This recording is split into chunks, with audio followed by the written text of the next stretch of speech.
Her wine glass slammed the table so hard the silver jumped. "This looks like a beggar's pantry," Melanie hissed, and before I could speak, she stood and slapped me. My own son didn't flinch. My granddaughter stared at her plate. Then I heard her whisper through the wall, laughing that I was too senile to own a home. That's when I remembered. This beggar still holds the deed. I didn't raise my voice. I sharpened my evidence. The judge hadn't ruled yet, but Melanie had no idea what clause she forgot to check, and she was already 5 steps from losing everything. My name is Walter McCabe, and I'm 75 years old. Each morning at dawn, I brew coffee in the percolator my late wife Margaret chose, watching maple leaves tap against the kitchen window of our paid-off home. After 40 years in facilities management, I earned my quiet routine, a reliable pension, Sunday brass polishing, rituals and holidays with my son James and his wife Melanie. The strain with Melanie started small, backhanded compliments about my quaint housekeeping, whispered jokes at family gatherings that grew sharper after she married James. What she doesn't know about is the fireproof tin in my study, filled with duplicate deeds and pension documents I've methodically maintained since 1975. Tonight, I'm laying out the good silver for tomorrow's Thanksgiving dinner, each piece arranged with the same precision I once used filing building permits. But let me start from the beginning. I'd spent 3 days preparing for Thanksgiving dinner. The turkey had rested just right, its skin golden brown and crackling. Gravy simmered on the back burner, and the silver serving pieces I'd polished caught the ceiling light, throwing little sparkles across the tablecloth Margaret had hand-embroidered. Years ago, you know that moment when everything's ready and you can almost taste the satisfaction? That's where I was standing when the doorbell chimed. My granddaughter Jenny came in first, all smiles and teenage energy, followed by James looking tired around the eyes. Then came Melanie. Her perfume hit before she did, something expensive and sharp that seemed to push all the good kitchen smells into corners. Her heels clicked against my hardwood floors like she was marking territory. I watched her do her usual sweep of the room, those coral-painted lips pursed just so. Her eyes lingered on the worn spot in the carpet, the small water stain on the ceiling I hadn't gotten around to fixing, taking inventory like she always did, as if my home was a shop with merchandise she couldn't wait to mark down. "Dad's gone all out again," James said, trying to sound cheerful. He helped Jenny set up the card table we needed for extra seating, the same one we'd used since he was her age. Melanie's smile didn't reach her eyes. "Oh yes, gone all out, indeed." The way she said it made all out sound like too far, but I'd learned to let comments like that slide off my back. This was Thanksgiving, after all. We sat down to eat, and for a while things went smooth enough. Jenny chatted about school, James talked about work, and I kept the potatoes and gravy moving. The turkey came out perfect, if I do say so myself. But then Melanie took a long sip of wine, her 3rd glass by my count, and everything shifted. She set her glass down hard enough to make the silverware jump. "Really, Walter," she said, swirling the wine like she was at some fancy restaurant instead of her father-in-law's dining room. "This whole spread looks like it came from a beggar's pantry. Those serving dishes must be older than James." The room went quiet. Jenny stopped mid-bite, her fork hovering. I felt heat creep up my neck, but I kept my voice steady. "Melanie, I'd appreciate if you'd show some respect at my table." That's when it happened. She stood up so fast her chair teetered. Before I could blink, her hand cracked across my face, the sound sharp as a whip in the quiet room. The force of it snapped my head to the side. The silence that followed was different from any silence I'd known in that dining room. James sat there, pale and frozen, like someone had turned him to stone. Jenny stared at her plate, her shoulders curved inward. The heat from the oven seemed to press in, making it hard to breathe. My hands shook as I steadied the water glasses. The green beans had gone cold on my plate, and I could taste copper in my mouth where my teeth had caught my cheek. "Excuse me," I managed to say, pushing back from the table. "I need to wash up." In the bathroom, I could hear their muffled voices through the door. Melanie's came through clearest, something about "can't believe" and "senile." I looked in the mirror, at the red mark blooming across my cheek, at the way my tie had gone crooked. 75 years old, and I'd never been struck in anger, not once. Now here I was, standing in my own bathroom on Thanksgiving, marked like a schoolboy. A chair scraped in the dining room, the sound like a judge's gavel. I straightened my tie, splashed cold water on my face, and opened the bathroom door. The hallway stretched before me, and at the end of it, I could see James still sitting at the table, staring at his hands like they belonged to someone else. The next morning hit like a hangover, even though I hadn't touched a drop. You know that feeling when something's different in your neighborhood, but you can't put your finger on it right away. That's how it started. I was doing my usual walk to get the paper, same route I'd taken for 30 years, when Mrs. Henderson across the street suddenly found her rose bushes fascinating. Usually she'd wave, ask about my arthritis, tell me about her grandkids. But now, nothing. Just her back, bent over those thorny stems like they held the secrets of the universe. The whispers, though, those I heard clear enough. They floated between the hedges like steam rising from sewer grates on a cold morning. 2 houses down, Bob and Carol Mitchell huddled by their mailbox, heads close together.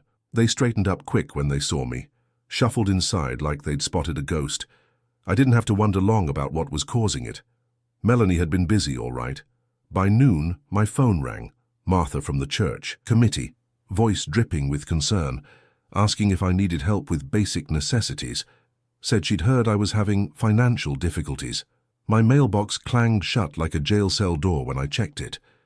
Inside, there was a pamphlet from some discount grocery store I'd never set foot in, addressed to resident in need. That's when it hit me. Melanie wasn't just content with humiliating me at dinner. She was painting a picture for the whole neighborhood. Poor old Walter McCabe, too proud to admit he's broke, living off scraps and memories. The appetite I'd been trying to coax back since Thanksgiving vanished completely. I stood in my kitchen, looking at the leftovers I'd carefully packed away. Good food, honest food I'd bought with my own money, and felt sick to my stomach. You ever have your pride just collapse? Like a house of cards in a breeze. That's when I remembered Harold. We'd been hunting buddies back when my knees could still handle the woods, and he'd gone on to practice law instead of retiring completely. More importantly, he was one of the few people who knew me well enough to know better than these rumors. I found his number in my address book. A real one, mind you, not one of those phone gadgets. His voice came through clear and steady, just like always. "Harold," I said. "Got time for an old friend?" He must have heard something in my voice because he didn't joke around like usual. Just listened, breathing steady on the other end while I laid it all out. The slap, the whispers, the way the neighborhood was turning into a gossip factory with me as the main product. When I finished, he was quiet for a moment. Then he said something that made me sit up straighter. "Walt, you still got that metal filing box you keep everything in?" "Same place it's always been," I replied. "The deed's in there, isn't it? And that pension clause we looked at when Mary passed?" Just like that. Something clicked. That pension clause had been Mary's idea. My late wife always was the careful one. It had specific provisions about property rights, ones that had guarded our roof longer than Melanie had known our address. "Listen to me carefully," Harold said. "I want you to pull out every piece of paper you've got. Bills, statements, deed copies, everything. Line them up by date, make copies if you need to. Don't call anyone else, don't talk to the neighbors, just do that for me, okay?" "What are you thinking, Harold?" "I'm thinking it's time to remind some people that quiet doesn't mean weak. I'll review options after lunch. You still remember how to make those neat stacks like you used to do at the facility?" For the first time since Thanksgiving, I felt the ghost of a smile. Like riding a bike. I spent the next 2 hours pulling papers, arranging them just so. Bank statements showing regular deposits. Utility bills paid on time, every time. Property tax receipts going back decades. The original deed with Mary's elegant signature beside mine. Looking at it all laid out, I realized something. Silence might be dignified, but sometimes dignity needs a voice. My phone buzzed. A text from Harold. "Bring everything at 3, come alone." I pulled into Harold's law office parking lot at 5 minutes to 3, that metal file box riding shotgun like precious cargo. Even made sure to park under the security camera. After what happened at Thanksgiving, I wasn't taking chances with these documents. Harold's office hadn't changed since he'd helped me settle Mary's estate. Same leather chairs that creaked when you sat down. Same diplomas on the wall, same smell of coffee and old books. You know how some places just feel solid, like whatever storm you're facing, the foundations will hold? That's Harold's office for you. "Walt," he said, rising from behind his desk. His reading glasses caught the afternoon light, as he gestured to the chair across from him. "Let's see what you've brought me." I set the metal box down and pulled out my notebook, one of those black and white composition books Mary used to buy for the grandkids every school year. I'd spent the morning filling it with dates, amounts, conversations I could remember, the kind of details that might matter. "Thorough as ever," Harold said, nodding as he started going through the papers. His fingers moved quick but careful, like he was dealing cards in a high-stakes game. Original deed, property tax receipts, pension statements. "This is good, Walt. Real good." I leaned forward. "So we can fight this?" "Oh, we can do more than fight." Harold laid out 3 documents like a winning hand. "First, we contest any attempt at transfer. Then we authenticate these originals, get them notarized fresh if we need to. Finally, we prepare sworn statements about what's been happening, build our case brick by brick." Something shifted in my chest right then, like a weight lifting. You ever notice how having a plan can help you breathe easier? "I want to fight, Harold, not just defend. Fight." He nodded, understanding in his eyes. Then his computer chimed, the kind of sound that makes a lawyer frown. "Hold on," he said, clicking something. The frown got deeper. "Walt, come look at this." I walked around his desk. He swiveled his monitor so I could see better. There it was in black and white, a county filing from my son, requesting transfer of my property title to him and Melanie. Joint ownership. "When did this go in?" My voice sounded far away. 2 days ago." Harold tapped the screen. "We've got a 30-day window to challenge it." After that, he didn't need to finish. My hands were steady as I picked up my notebook. In the margin, I wrote 28 days left in block letters you could read from across the room, circled it twice. The pencil made a scratching sound that reminded me of my father showing me how to mark lumber for cutting. Measure twice, cut once. "I'm drafting a preliminary objection right now," Harold said, fingers already moving on his keyboard. "We'll file first thing tomorrow morning. That stops the clock while we build our case." I watched him work, thinking about all those years I'd spent maintaining other people's buildings, keeping their systems running. Now here I was, maintaining what was mine, protecting my own house. "There," Harold said after a while. "This will hold the line. Come back tomorrow at 8. We'll file this and start working on the full response." I gathered up the metal box, now lighter without some of the papers Harold needed to keep. The sun was setting early, winter coming on fast, and the streetlights were just starting to flicker on as I walked out. That's when I saw it. Half a block down, engine running, lights off, Melanie's silver BMW, the one she loved to park right in the middle of my driveway at family gatherings, like she already owned the place. I've always believed a man's kitchen table tells you who he is. That night, mine looked like mission control. Pension statements fanned out in chronological order, savings summaries stacked by quarter, and that original deed with its notary stamp still crisp after all these years. The house had gone quiet except for my pen, scratching labels onto manila folders. You know that feeling when you're preparing for something big, when every detail matters. I kept thinking about my days managing facilities, how I'd learned that proper documentation saves you more times than not. Each paper had to tell its own story, clear enough that any clerk could follow the trail without me standing there to explain. The old percolator kept me company until 3, hissing and burbling, like it was sharing my determination. I'd bought that coffee maker the week Mary and I moved in, back when mortgage was a word that made my stomach tight. Now here I was, fighting to keep what we'd built together. Funny how life circles back on you sometimes. My phone buzzed just as the eastern sky was turning that pre-dawn grey that makes everything look sharp and clean. Harold's number. "Ready for our courthouse run?" he asked. "No hello? Needed. I'll meet you there at 8:30 sharp." "I'll bring everything," I said, already reaching for my coat. The morning air had that November bite that makes your ears sting. I triple-checked the folders before leaving. Tab labels neat, documents arranged just so. The walk to the courthouse took 15 minutes, same as always, but this time each step felt like it meant something. Harold was waiting by the filing window, briefcase in hand. "Let's get this done," he said, nodding at my stack of folders. The clerk, young woman with kind eyes, took her time checking each page. The sound of her stamp hitting paper was like a hammer striking steel, solid, final. When she handed me that receipt with its official timestamp, I felt something loosen in my chest. Just a small breath of relief, mind you. But it was there, "First round to us," Harold said as we walked out. "Go home.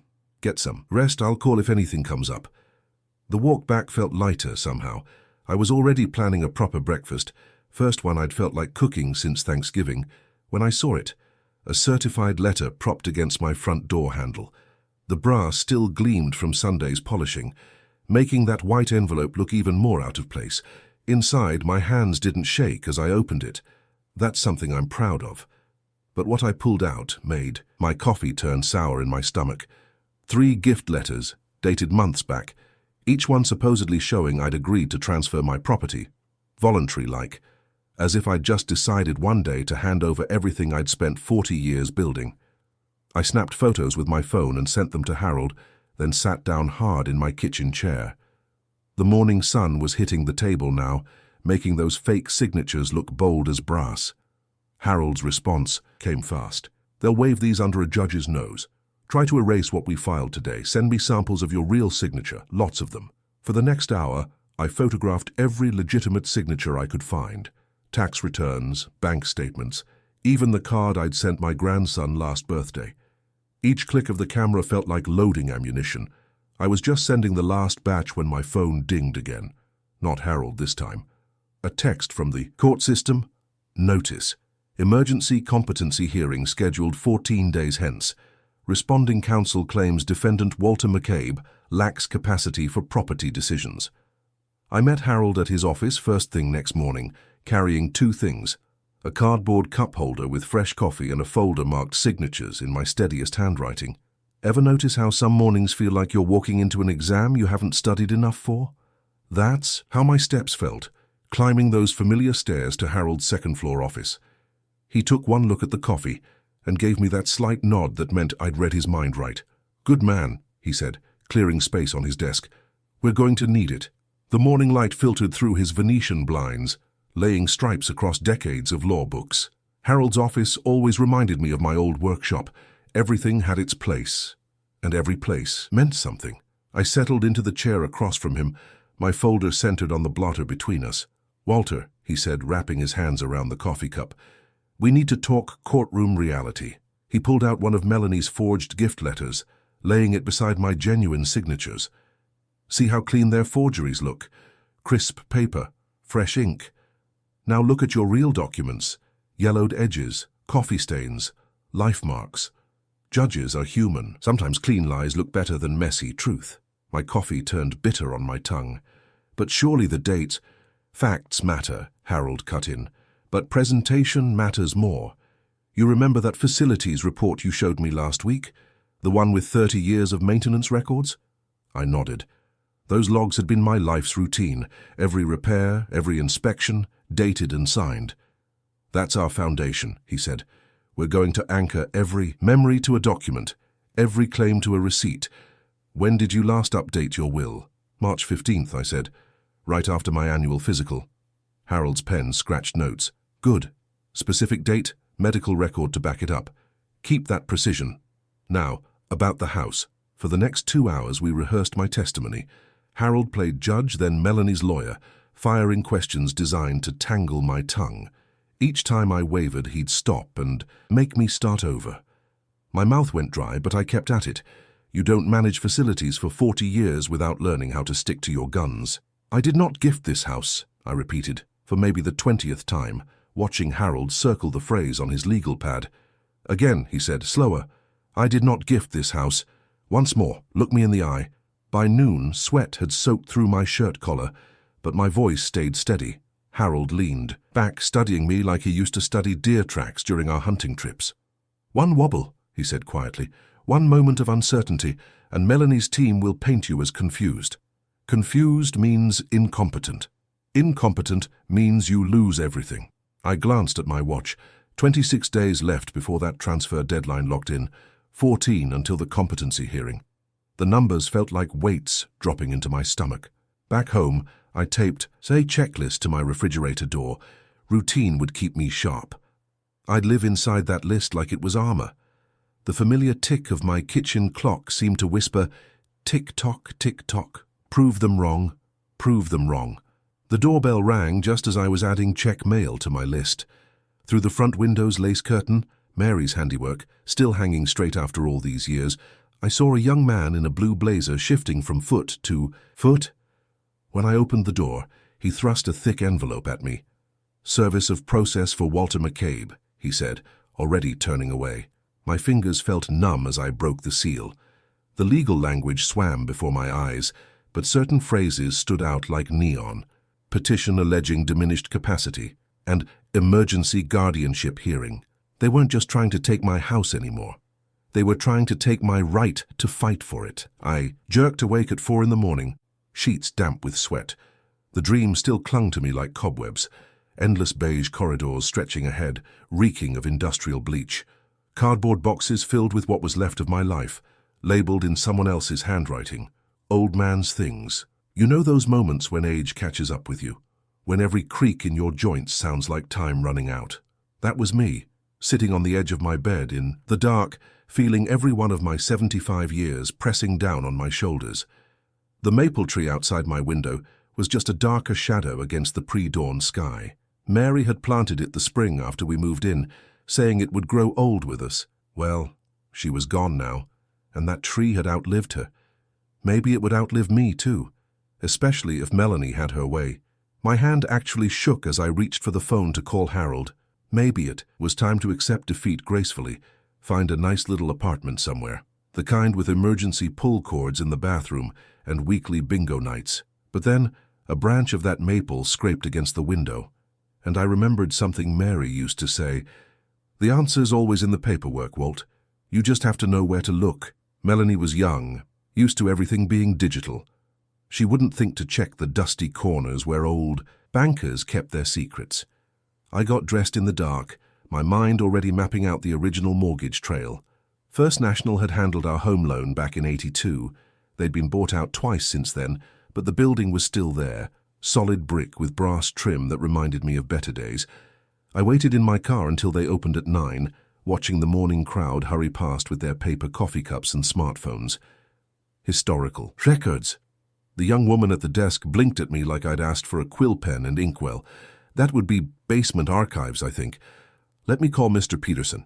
Peterson turned out to be closer to my age, with reading glasses on a chain and ink stains on his cuffs. Mortgage documentation from 1982? He rubbed his chin. Might take some digging. Care to join me? The basement smelled like old paper and forgotten things. Peterson led me, past rows of metal shelving to a back corner where cardboard boxes sat like sleeping sentinels. "Regional branch acquisitions," he explained, pulling down a heavy box that creaked when he opened it. Everything got transferred here during the merger. My hands trembled as I started through the folders. The paper felt fragile, like fallen leaves. Minutes stretched into an hour as I checked each document, looking for, there, a single sheet with a notary seal in the corner, dated 2 weeks after we'd signed the original mortgage. "Spouse consent requirement," Peterson said, peering over my shoulder. "Standard clause back then. Any transfer or modification needed both parties' written agreement." He adjusted his glasses. "Still binding, as far as I know, part of the deed restrictions." I stared at the empty signature line where Mary's name should have been. She hadn't signed because she'd never agreed to give away our home. Even now she was protecting me. "I need certified copies," I said, my voice steadier than it had been in days. "And a notarized statement confirming this document's authenticity and chain of custody." Peterson nodded, already reaching for his notary stamp. "Give me 20 minutes to process everything properly." While he worked, I sat in one of the basement's metal folding chairs, listening to my heartbeat settle into a strong, steady rhythm. Mary had always said I was like that old maple tree, slow to get going in the morning, but solid once I found my roots. A clerk stuck her head through the doorway just as Peterson was handing me my copies. "Mr. McCabe, the courthouse closes early today, some kind of staff training. Can you make it in time to file?" I clutched those certified papers like they were made of gold as I drove to Harold's office. The traffic lights all seemed to turn red just to spite me, but I wasn't about to risk a ticket. Not now, not when I finally had something solid in my hands. You know that feeling when you've been treading water for so long your legs are burning, and suddenly your toes touch bottom? That's what it felt like walking into Harold's office with those documents. Harold's eyes lit up the moment he saw the notary seal. For the first time since this mess started, he actually smiled. Walt, this is exactly what we needed. A binding clause requiring spousal consent for transfer, and Mary never signed off on anything. He spread the papers across his desk, arranging them in what he called exhibit order. I watched him scribble notes on yellow legal pad pages, mapping out questions that would prove the clause was real and still active. Get some sleep tonight, he told me. Tomorrow morning we're going to show them what proper documentation looks like. But sleep wasn't interested in visiting me that night. I kept seeing Mary's empty signature line, imagining her standing guard over our home even now. The maple leaves tapped against my window until dawn, like they were counting down the hours. The courthouse steps felt steeper than usual the next morning. Inside the courtroom, Melanie sat in the front row, wearing some kind of cream-colored suit that probably cost more than my monthly pension. Her face might as well have been carved from ice, perfect and completely unblinking when she looked my way. Her lawyer stood up as soon as the judge entered. He was one of those slick types with cufflinks that caught the fluorescent lights every time he gestured.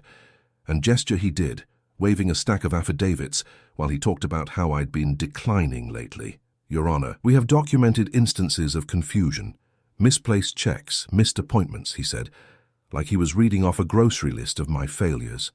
Mr. McCabe's cognitive state raises serious concerns about his ability to manage his affairs. I felt my jaw tightening but kept my face still. Harold had warned me, show any reaction and they'd spin it as another sign of instability. Harold rose slowly, adjusting his reading glasses. Your Honor, we'd like to voir dire their alleged competency evidence, and we have matters of document authenticity that need to be addressed first. The judge's expression gave away nothing. His eyes were flat as coins behind his glasses, and he kept tapping his pencil against the bench in a slow rhythm that made every second stretch. When it was my turn to testify, I focused on the facts, just like Harold and I had practiced. I described my filing system, the careful labels on every folder. Every Sunday morning I polish the brass doorknobs and mail slot, I said. Been doing that since we bought the house. The cleaning supplies are still in the same cabinet, third shelf from the bottom. I talked about my metal tin, how each document inside told part of our story. Bank statements, tax returns, insurance policies, all organized by date, all carefully preserved. The mortgage papers lived in their own folder, blue with white labels right next to Mary's life insurance documentation. And the teller who helped you that day in 1982, Harold asked. Do you recall their name? Miss Patterson, I said without hesitating. Margaret Patterson. She had a small butterfly pin on her lapel, and she used green ink to initial the documents. I kept my voice steady, my answers clear. When Melanie's lawyer tried to trip me up on dates, I corrected him politely. No, sir, that payment was made on the 15th, not the 12th. I have the receipt in my records if you'd like to see it. The judge's pencil kept tapping. His eyes moved between me and the documents, between Melanie and her lawyer, but his face stayed as blank as an empty page. Finally, he set the pencil down. I will defer ruling on competency, he said, until I have had time to review the clause in question. The words hung in the air, like smoke, impossible to read for good or ill. The drive home felt longer than usual, like the streets had stretched while I was in court. You ever notice how time does that? Slows down when you're waiting for something big, speeds up when you're running out of it. Evening was settling in, painting the sky that deep violet color Mary used to love. She always said twilight was the most honest time of day, when everything shows its true shape against the dying light. I couldn't help wondering what she'd make of all this, of our son standing silent while his wife tried to take her home. I hung my court clothes on the back of the bedroom chair, smoothing out the wrinkles. They needed to look perfect for tomorrow. Appearances matter in court. Harold had drummed that into my head often enough. A judge notices everything, he'd said, especially how you present yourself. The house felt too quiet, like it was holding its breath. I picked up the phone and dialed Harold's number, needing to hear another human voice, someone who understood what we were up against. All the exhibits are properly lodged and stamped, he confirmed right away, knowing what I needed to hear. But Walter? He paused, and I could picture him taking off his reading glasses, the way he did when he had something serious to say. Tomorrow's going to be rough. Melanie's going to bring out those gift letters, and her lawyer's going to make a big show of authenticating them. What are our chances? My voice sounded older than usual in the empty kitchen. Depends on how the judge reads that spousal consent clause, and how well we can prove those gift letters are forged. He cleared his throat. Get some rest, Walter. Tomorrow's going to be a long day. After hanging up, I stood at the kitchen window, watching the maple tree Mary had planted sway in the evening breeze. Its leaves were starting to turn golden at the edges, autumn coming on strong now. The branches brushed against the glass like fingers trying to get my attention. You know what fear feels like at 75? It's not the hot rush of youth anymore. It's this cold, heavy thing that sits in your gut and reminds you how much you have to lose, how little time you have to fix things if they go wrong. I set 2 alarms for morning, the bedroom clock and my old battery-powered backup. Can't risk oversleeping, not tomorrow. Grabbed a sticky note from my desk drawer and wrote in clear block letters, keys, clause, calm. Stuck it right by the front door where I couldn't miss it. 24 days, that's what we had left before the transfer window closed. The judge needed to rule before then, or all our evidence wouldn't matter a bit. The calendar on my kitchen wall seemed to stare back at me, each day marked off with a neat X, counting down like a timer on a bomb. I barely slept that night, kept going over everything in my head, dates, documents, the exact wording of that crucial clause. The maple leaves tapped against my window all night long, like Mary was trying to send me some kind of message. Dawn came too soon, and not soon enough. I was at the courthouse an hour. Early, my court clothes pressed, shoes shined, and that metal tin of documents under my arm. The corridor was quiet except for the hum of fluorescent lights and the distant sound of a vacuum cleaner somewhere. Then I heard it, the sharp click of heels on marble. I turned to see Melanie coming down the hallway, pulling one of those fancy rolling briefcases lawyers use. She wore another expensive outfit, this one dark blue and perfectly tailored, but it was her smile that caught my attention, cool and confident like she was already counting my house as hers. That smile made my blood run cold. What did she know that I didn't? The courtroom felt like a pressure cooker, all that tension building up with nowhere to go. I'd been in plenty of tight spots in my life, but watching Harold rise from his chair, straightening his tie, that moment stretched out like taffy. You ever notice how the important moments in life seem to slow down? Like time itself is giving you a chance to remember every detail. Your Honor, Harold began, his voice steady as a craftsman's hands. I'd like to walk the court through the documentation trail for both the spousal consent clause and the original deed.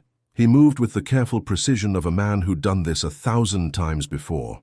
I watched Melanie's lawyer lean forward, probably searching for any crack in Harold's presentation. But my old friend had done his homework. He laid out the paper trail like he was building a house. Foundation first, then each document stacked neat and solid on top of the last one. As you can see, Your Honor, Harold continued, gesturing to the first exhibit, the original deed was filed in 1978, with subsequent documentation showing an unbroken chain of ownership.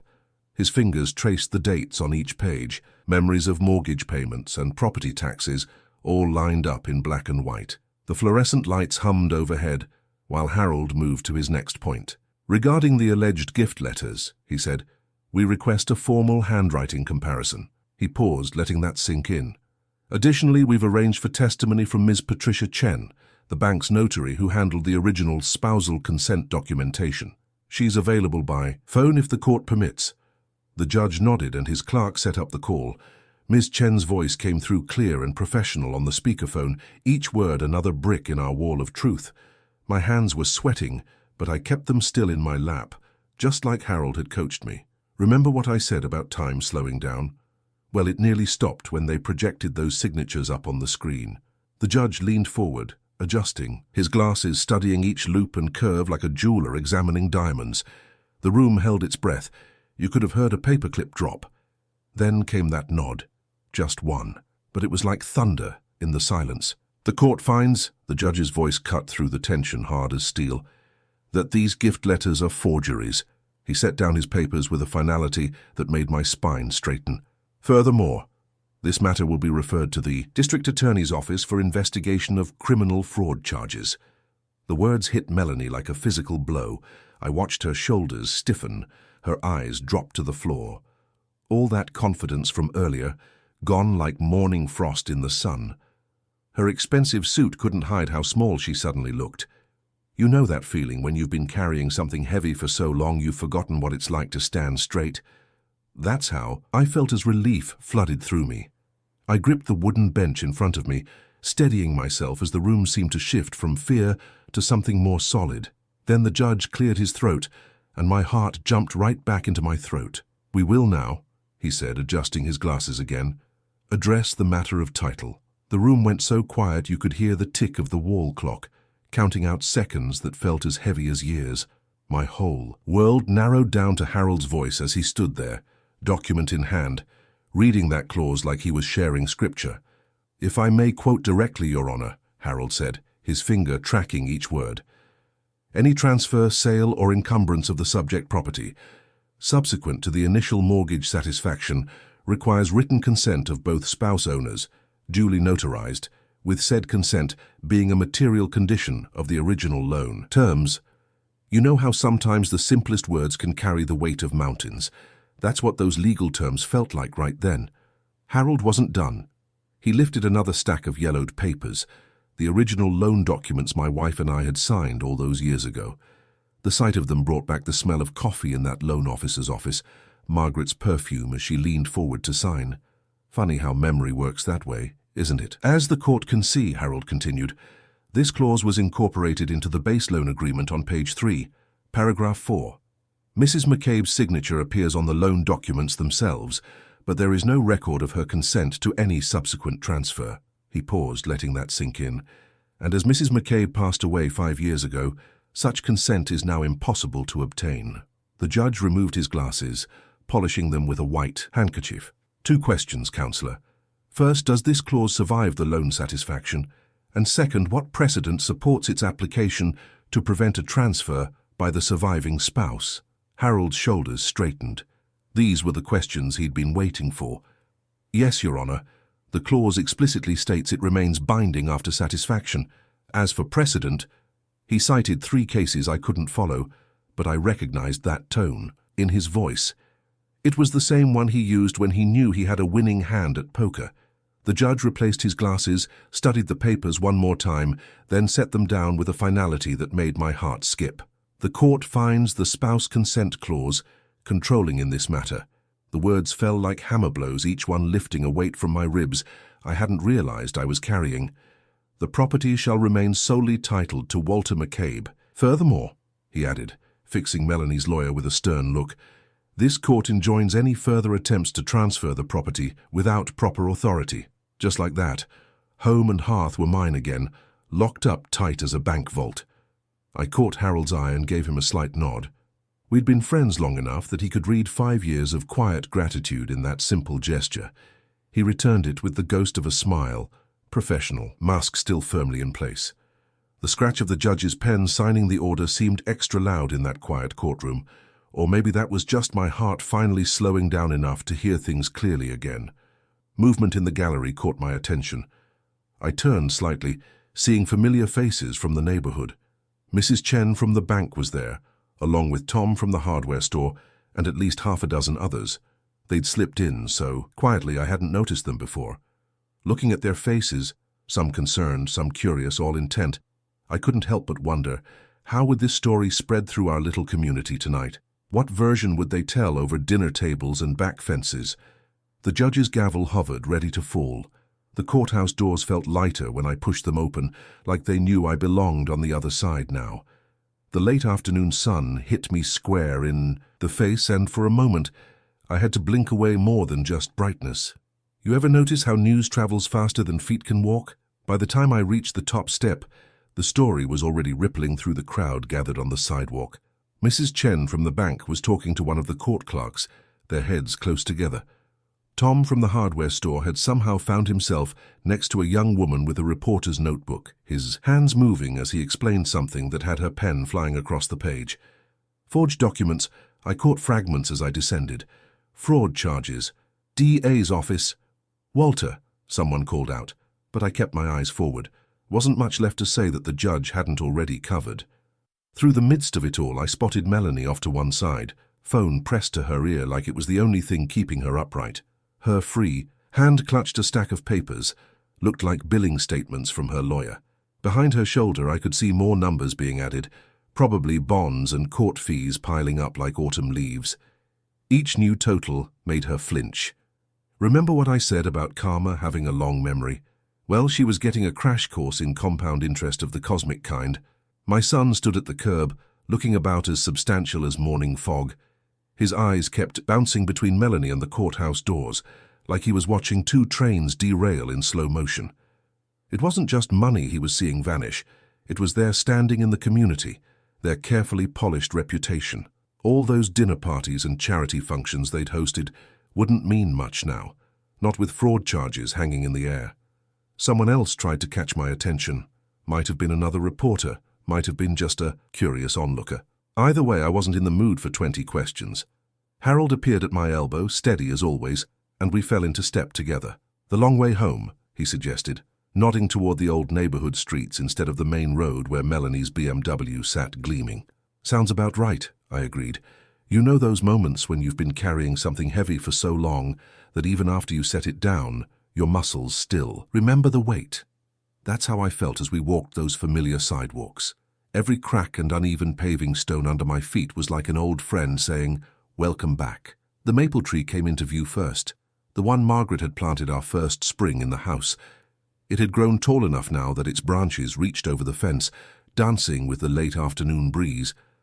I stopped there, just looking. From this spot, I could see the whole front of my house. My house, no question about that anymore. Funny how different something can look when you've almost lost it. 38 steps, I said quietly. Harold glanced at me. "Come again?"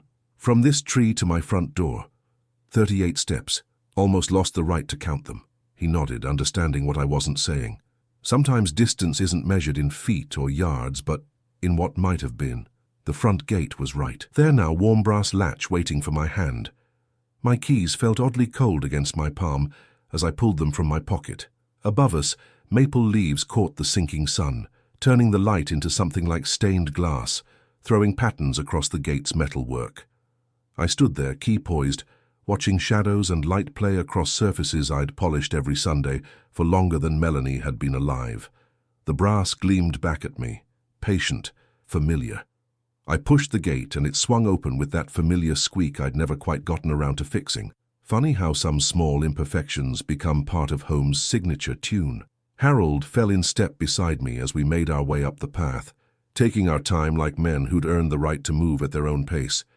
The maple leaves above us rustled, not like warnings anymore, but like nature's own subtle applause, held back until the final note. You know that sound? When leaves catch just the right breeze and seem to whisper secrets? That's what I heard then, standing there with victory sitting quiet in my pocket.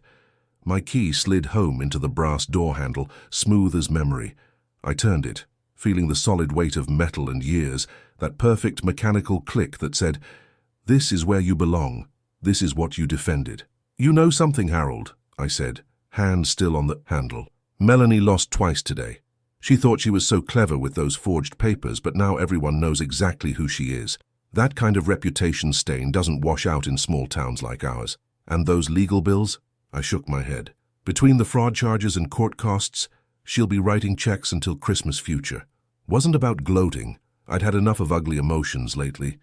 But facts were facts, and sometimes justice works out its own arithmetic. Harold stood there on my porch, solid as he'd been since that first phone call when this all started. Some men talk about brotherhood, others live it. He'd been my steady anchor through every legal storm, every moment of doubt. "Thank you," I said simply, "for standing guard with me." He nodded, understanding flowing between us like current through old copper wire. "That's what friends do, Walter. That's what friends do." I stepped inside, and the familiar scent of lemon wood polish wrapped around me like a welcome. Some folks might call it just cleaning supplies, but to me it was the perfume of order restored, of surfaces tended and traditions kept. My polishing cloth was right where it always waited, third drawer down in the hall cabinet. I pulled it out, along with the brass polish that had been serving me faithful as a hunting dog for longer than I cared to count. The door handle gleamed already, but today called for something special. You ever notice how some actions become more than just their physical movement? As I worked that brass, It wasn't just about making metal shine. Every circular motion was writing a statement. This house stands. This threshold holds. This door opens and closes by my hand alone. The brass began to gleam like captured sunlight, throwing back little flashes that danced across the walls. I could see my reflection in it now, distorted but clear enough. An old man who'd proved he wasn't quite as easy to push aside as some had thought. I gave it one final pass with the cloth, then stepped back to let the late afternoon light play across its surface. Perfect. Just perfect. Some might call it silly, this attention to detail, this care for simple things. But sometimes the simplest objects carry the weightiest meanings. My palm found its way back to the warm metal, feeling the years of care beneath my fingers. In that moment, I knew what needed saying, not just for me, but for anyone else who might ever test this threshold again. Respect isn't given, I said quietly, the words falling into place like the tumbler of a well-made lock. It's defended.